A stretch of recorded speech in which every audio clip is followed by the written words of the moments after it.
Hey everyone, it's Roger at the Vivint Demo House, and today I'm going to be talking about the Vivint Smart Hub and why it's considered the brains of your Vivint Smart Home system.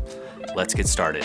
First, what is the Smart Hub? Simply put, it's a single 7-inch HD touch display hub that seamlessly connects your smart devices into one cohesive system and allows you to control everything from one location. It's what allows you to lock your doors, arm your system, adjust the temperature, and more.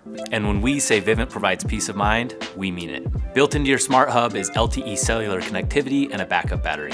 This means if your power ever goes out, you have 24 hours of backup power and ongoing internet access thanks to the LTE connection, ensuring your Vivint system continues to keep you safe.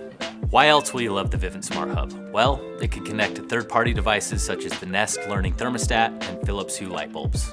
Smart Hub packs more features than many of our competitors. Quick and easy emergency assistance via two-way talk and monitoring, live video monitoring for all of your cameras, and the ability to arm and disarm your security system. Thanks for watching, and don't forget to like, comment, and subscribe by clicking the bell notification so you know when we upload new content. Bye for now.